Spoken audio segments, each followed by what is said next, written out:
baru terima parcel. Tapi kejap, saya buang dulu plastik luar dia. Emas public gold ni dihantar dengan dua seal lah.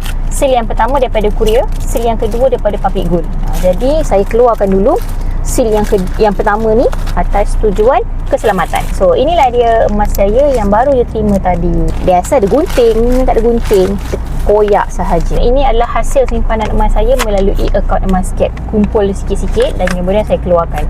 Dan kenapa saya kata gold bar ini bernilai RM348? Sebelum tu free pouch macam biasa. Ni cantik lah design ni.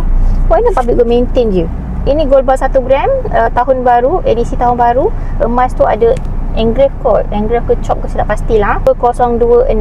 Buang happy dengan new year tu, maintain 2026. Jadi kalau siapa-siapa yang suka beli 1 gram, dia tahulah ni beli tahun 2026 lah, membebel.